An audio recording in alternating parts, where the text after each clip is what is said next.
give you the example here. So if right now the exchange rate of dollar has increased, the government want to control this.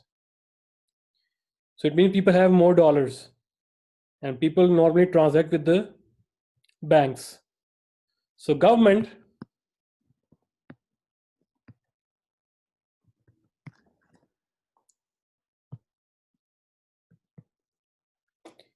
they issue certificates in form of T-bills, and they give it to the banks. Now bank have now T-bills, and they give dollars, or they place their dollar with the central bank. So central bank, they have more dollars, the economy, they have less dollar. So what happened? The dollar exchange rate will start rising.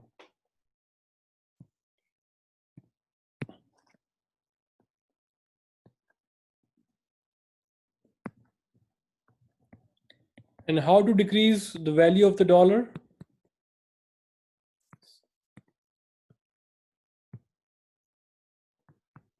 If you see that the exchange rate is gone up,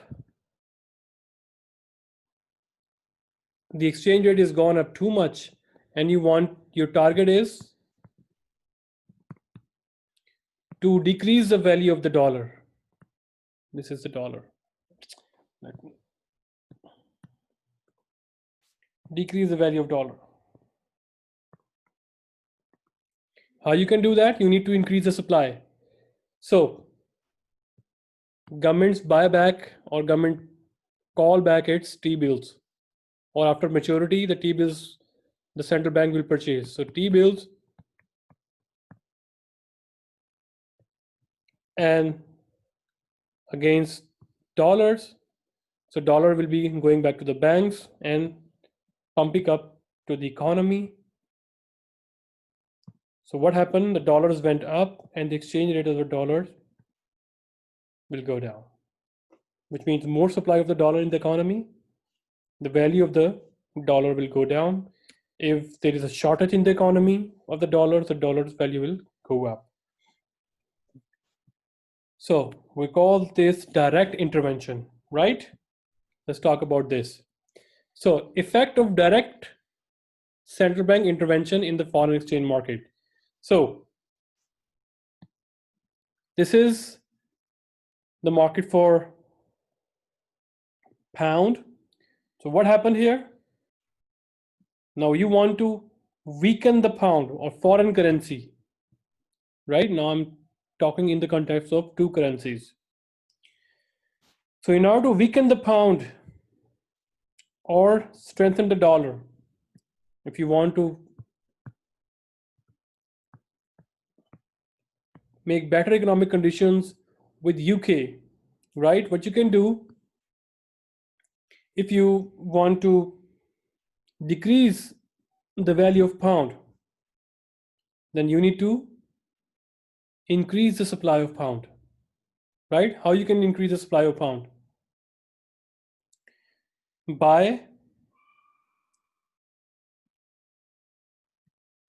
more supply of pounds for sale. It means from your reserve that you have holding in the World Bank or somewhere, if you have more dollars than you float into the market, more pounds as reserve. So that's why many countries, they hold their accounts with the foreign banks or with the World Bank mostly. They hold different currencies account: yen, yuan, euros, pound, right, and dollars, so that they can maintain better the currency rates with the countries as well. If you want to have a better economic condition with respect to UK, it means the currency you are targeting is pound. So you have the pound, and what happened? You increase the supply of pound into your country. What you are talking about? It means you are supplying pound to your open market against your home currency. In case of US, it's dollar, right? So what you are doing, you are buying back, basically the government is buying back the dollars and from reserve taking out pounds to the market. In that case, supply increases, the value of which this market is pound.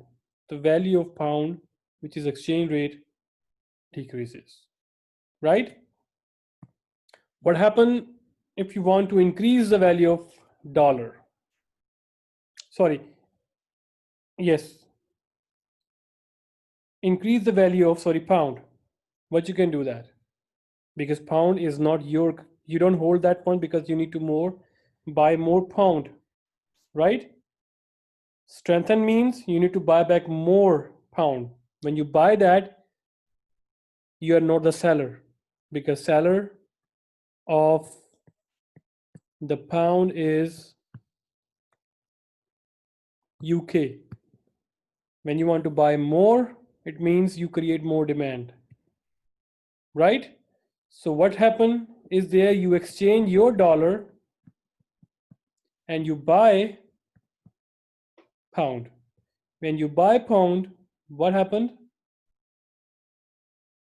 Pound value start rising. It means you are increasing your reserve with the World Bank or with your central bank. You increase the reserve of pound. So when pound is value is increased, automatically dollar value decrease. So that's why I have written in the bracket, strengthen the pound means weaken the dollar, right?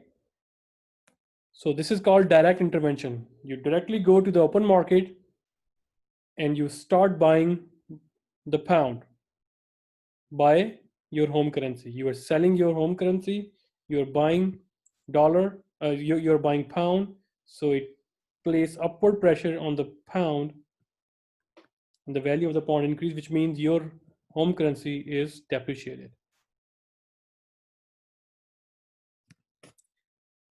So that all depends on your reliance on reserve,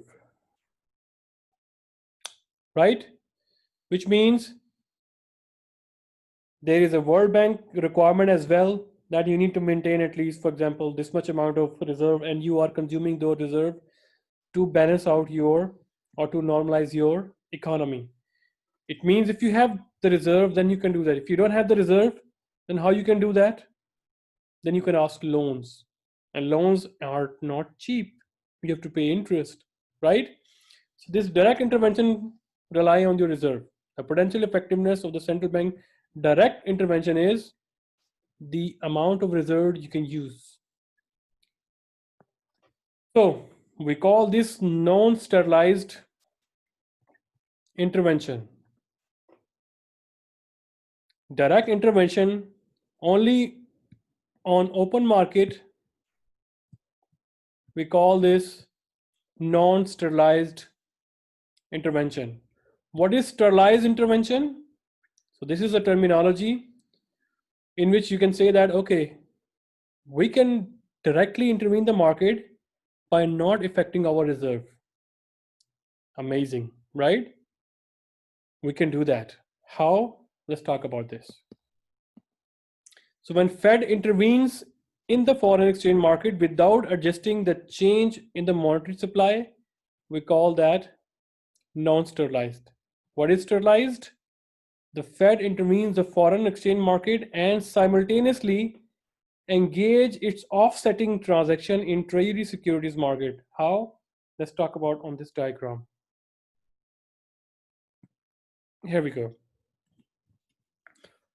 So, for example, this is central bank and it wants to strengthen the Canadian dollar.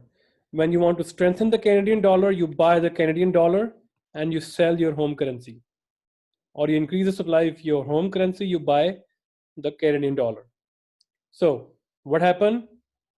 In the economy now, dollar supply is increased, and this will increase the inflation as well, right? So this is called non-sterilized. So what is sterilized? You increase the supply of dollar and you buy back the Canadian dollar, and then on the bank side, right, what you are doing, you are engaged in open market as well, and you are engaged with the banking sector as well. You say that, look, I am giving you this extra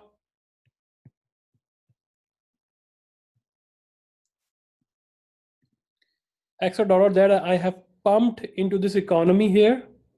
Now I'm buying back from you, right? So this is called sterilized intervention. Let me give you clear understanding here. Sterilized intervention means, okay, for example, you are managing with the pound. So you want to strengthen or you want to appreciate the pound. What you can do, central bank,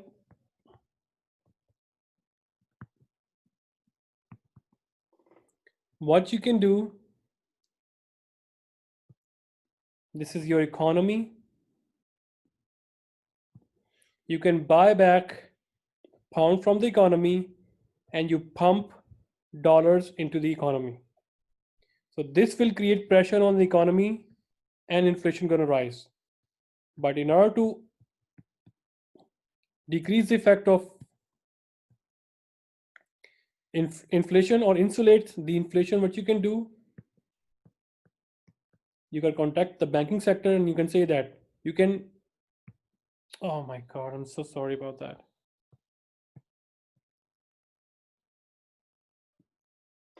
Let me go through with the whiteboard. Here we go.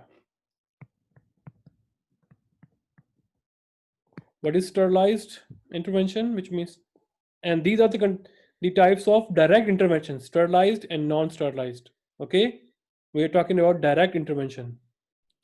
So if the government wants to strengthen the value of pound, what it can do, it can do, central bank,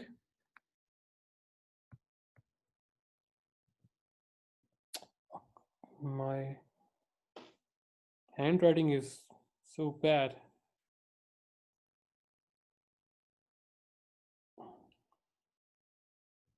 Here we go.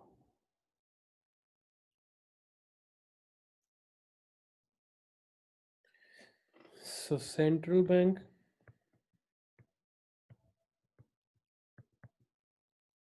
if this is the economy,